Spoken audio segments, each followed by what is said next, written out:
beautiful people, and welcome to Fun in the Kitchen with April. So today I am going to show you how to make popovers. Now, if you're not sure what a popover is, it's basically like a lighter biscuit, because you're not cutting it into the biscuit shapes or nothing like that. You're just putting it in like your little custard bowl thingy to make your popovers, and you put them in the oven and then they pop up, and that's why they're called popovers, because they pop over the custard bowl. Okay, so and this is what we're going to use to do it. Okay, and we're also going to make salmon cakes. Okay, so we're going to do all of that today, and I'm making these popovers, of course, from scratch, so you can follow along with me.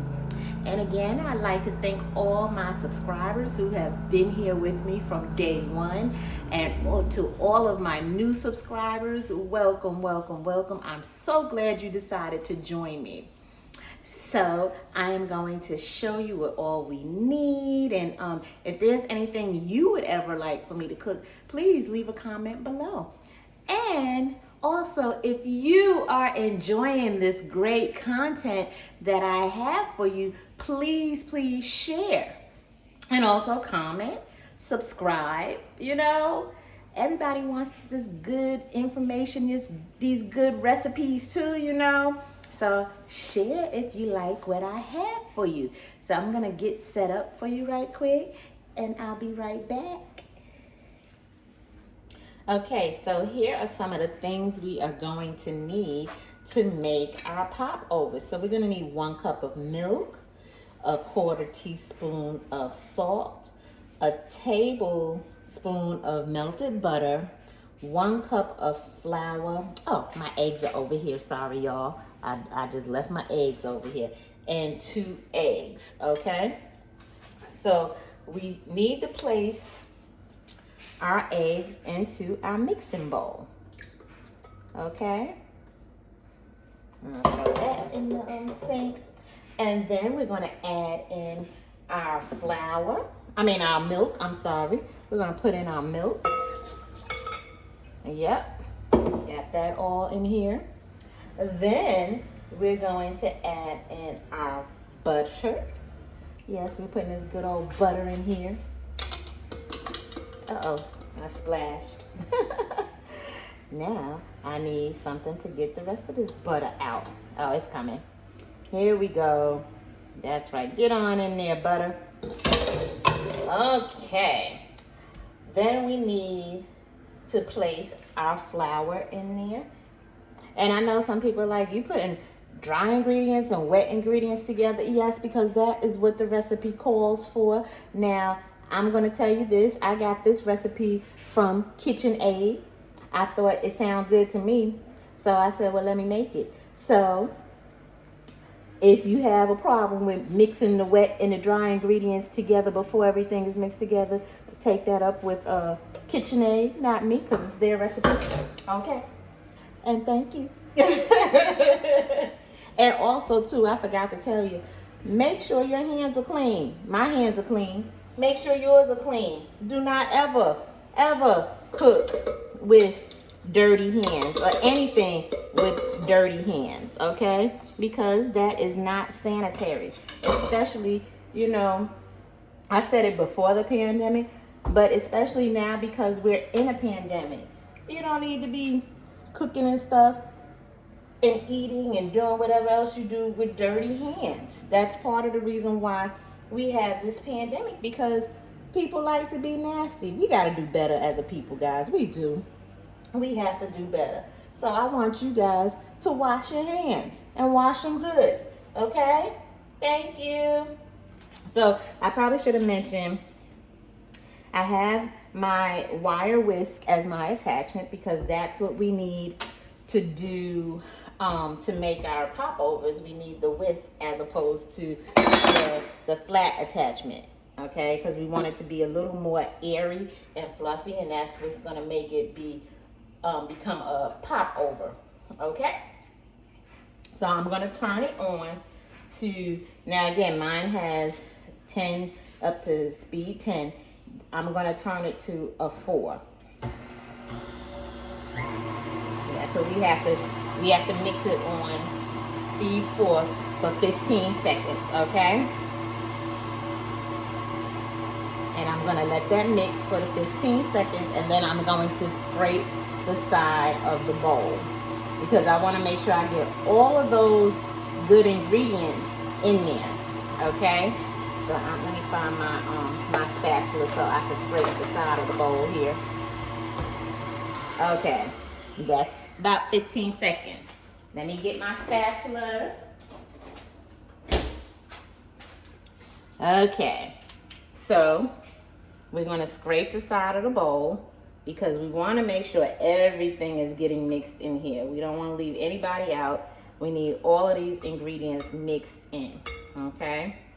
We do. We need every last one of these ingredients mixed in here. So we don't want it to be all on the side of the bowl, okay? We got to make sure we get all of these ingredients good in here, okay? And then we'll mix it for another 15 seconds, okay? There we go.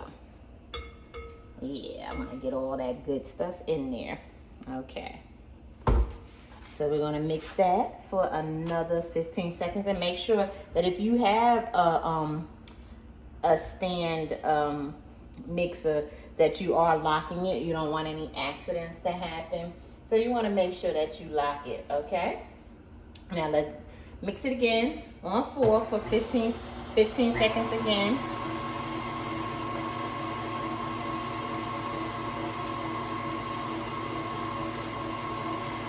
See, there it is, mixing up nicely. All of those ingredients got in there. And then what I'm going to do is I'm going to grease these really, really good because that's what we want. Okay, so that's all we need for that. That's done. And I also, because this recipe calls for 8 of these and I only had 6, I had to use 2 of my small loaf pans, but it will come out the same. Okay, so what I'm going to do, I am going to get my my spray, my baker spray, and I'm going to spray these. And you want to spray it, again, you want it to be heavily greased, okay? And then we're going to cook these at 450 degrees. We're going to bake them for 450 degrees, at 450 degrees. We're also going to place them on a cookie sheet, okay? Because you don't want them to be in the oven like this by themselves. You need something flat that they can all cook evenly on, okay? And we'll, like I said, we'll place it in the oven and let them bake at 450 for 15 minutes. And then we'll reduce the heat to 350 and cook it for 20 to 25 minutes, okay? So that's another 20 to 25 minutes, okay? And then that'll be it. So I'm gonna grease these right quick. Well, let me get my spray so I can show you how heavily I'm going to grease the little custard containers. So we're just gonna, you see that? You wanna get that good and greased. Uh-oh, I sprayed it on me. Okay, so you wanna get that good and greased. So I'm gonna finish doing that with the rest of them and I'll show you what we have after.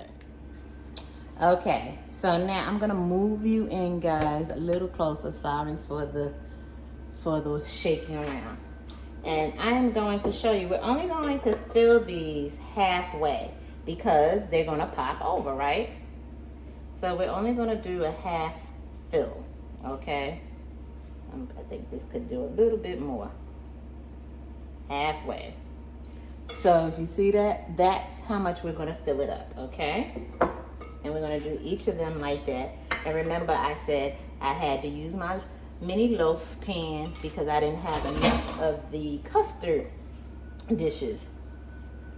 And we'll fill the mini loaf pan halfway just to make sure we have room for them to pop over. There we go. And that's what all we're doing is filling that up just like that. Okay, so I'm gonna finish filling these and I'm gonna put them on a cookie sheet and I'll show you what they look like once everything is done. Okay, so I was actually able to get 6, 7, 8, 9, 10 out of what I made. So even though the recipe called for 8, I got 10. So I have them on my cookie sheet. So now I'm gonna place them in the oven at 450 for 15 minutes, okay? And then I'm going to reduce the heat to 350 for another 20 to 25 minutes, and we'll see what we have when we're done. Now this is my first time making this, so we'll see what happens, okay? Because I'd like to try new things. All right, I'll show you when we come back, when they are finished. Okay, so now I am going to show you how to make our salmon cakes. Well, I might just make little salmon balls because I'm gonna throw them in a deep fryer over here. But I used the salmon in the can. So this is just one can, okay? And what I'm going to do is I'm going to use some onion powder, garlic powder, a little bit of Creole seasoning, some pepper, some Old Bay, and I have chopped up some onions, okay? So let's get our seasonings in here. I'm gonna go ahead and sprinkle my pepper in here. Oh, I hope this doesn't make me sneeze. If it does, I am moving away from the food so I can sneeze. And again, my hands are clean as usual. And I'm just I'm just seasoning to taste.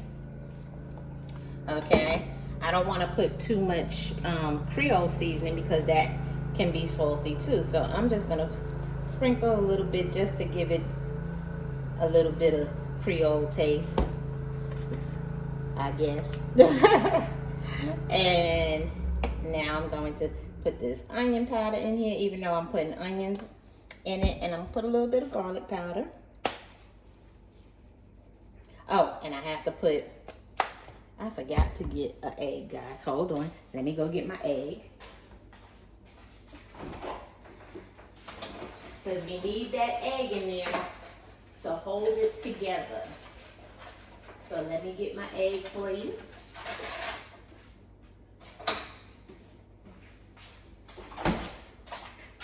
I hope you heard me, but just in case you didn't, I said we need the egg in here so that we can hold everything together, okay? And I'm also gonna put a little bit of flour on there.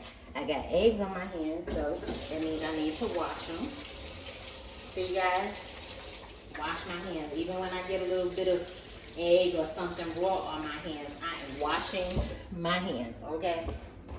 That's what you're supposed to do. Okay, so I have my egg. Now I'm gonna put my onions in here. And if you hear some noise, that's my husband out there doing some yard work. So don't mind that noise, okay? Okay, so now I'm going to put just a little bit of flour in here just to tie it all together. Sometimes I even put a little bit of fish fry, but I find, you know, that, and the fish fry is seasoned. So that's why I didn't put it in today, because I put all that other seasoning on here. But sometimes I put a little bit of fish fry in there because that helps to bind it too. So now I'm going to use my hands, because remember, guys, your hands are good mixers too. You could use them as a spoon too. And I find that when you use your hands to mix things up, it makes it taste so much better. Why, you ask? Because when you're using your hands, you're putting all that love that you have for your family and friends into your meal. And I also took out the bone. Some people like to keep the bone that's in there, and I don't like that. Even though it's real soft, you hardly notice it. It just kind of punches right up in here. I just like to take the bone out. If you like the bone, you can leave it in there, but I don't like mine in there. They're so soft, you really barely even notice, as you can chew them up. But I just don't like that bone in there, so I take it out. But yeah, this is giving your family all the love you have for them when you make things with your hands. Anytime you cook, you know what the secret is to having good food? It's not really all of the seasonings you put in there. The secret to having your food taste delicious, are y'all ready? Drum roll please. The secret is love. So if you love your family and friends and you want them to have a good meal, put all that love that you have for them into your meal and it'll be extra delicious. Okay? That's how that works. Okay, I think I got this pretty mixed up there. And I'm gonna transfer you guys over here to the deep fryer, but I need to wash my hands so I can move my camera over to the deep fryer. But I think I got this pretty much. See, that's what you want. You want to be able to form a patty or some type of ball. You see how it sticks together? See how that sticks together? That's what you want. You don't want it to come loose, okay? All right. So I am going to wash my hands and bring you guys over to the deep fryer so we can put these in. I need to make sure my deep fryer is ready. Now, if you don't have a deep fryer, you can also pan fry these. Put a little oil in your pan, in your frying pan, and fry them that way. You just make sure you turn them over, okay? I suppose you could use an air fryer too. I don't have an air fryer, but I don't see why you can't use an air fryer. So, you know, try those ways too if you don't have a deep fryer. But it's just faster and easier for me to, instead of frying it in a pan, I have the deep fryer. It's just faster and easier for me to use my deep fryer. But give me a second. I want to make sure my deep fryer is ready, and we'll start frying these up in a few minutes. Okay, so my deep fryer is ready, and I am going to make some little small patties, okay?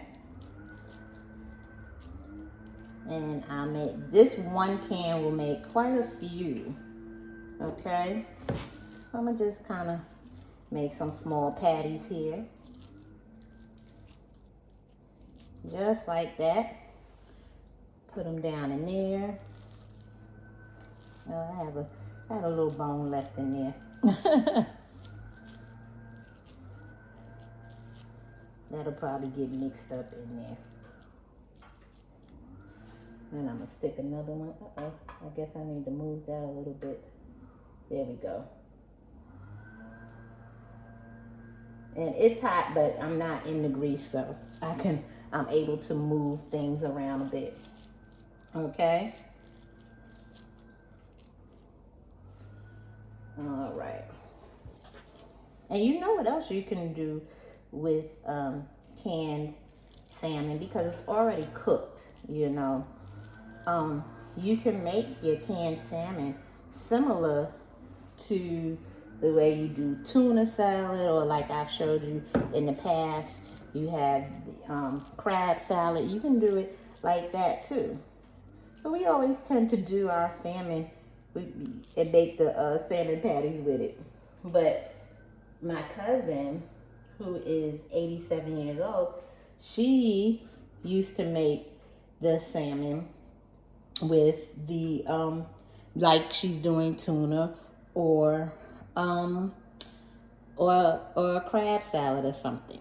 Okay, I'm gonna wash my hands again, so give me a second before I put them down in there. And I believe our popovers are almost done that we're gonna have with the salmon. That'll be great. Can't wait for that.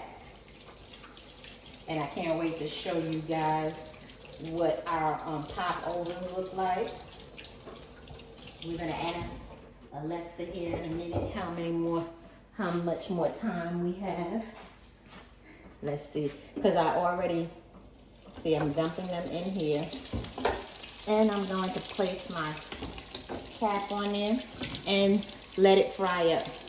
But yeah, like I was saying, I'm gonna ask Alexa how many more minutes I have, because I had already reduced the, okay, I'm sorry, Alexa. I had already reduced the temperature on the popovers from 450 to 350.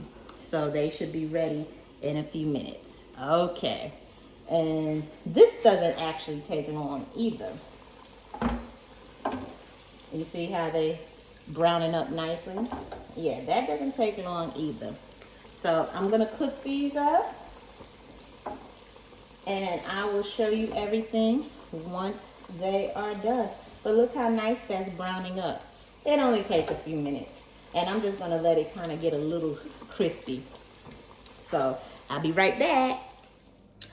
Okay, these are our popovers, and you see why they're called popovers? Because they pop out just like that. So I'm going to take one, and I also, when they come out, you're supposed to slit them down the middle. So that's what I did, and you need to serve them right away. I just took them out of the oven, and they look amazing. And then I have one of my salmon cakes here that I made that looks amazing. And this is our popover. They're nice and fluffy, and they're light. That's good. It's nice and buttery too.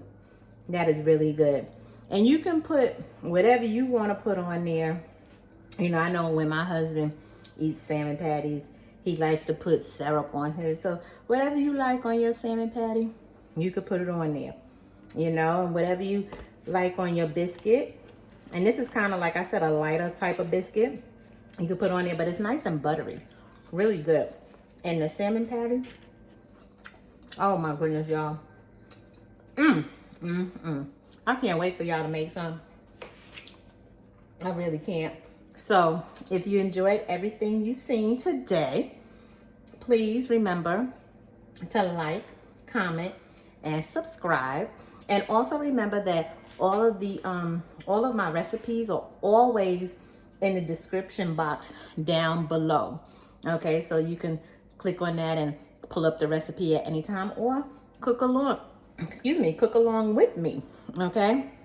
And also remember to press the notification bell so you know the next time I have a great recipe coming for you. And share if you're loving the content I'm bringing to you. Share, share, share. Once again, thank you for watching. And until next time, enjoy. Bye.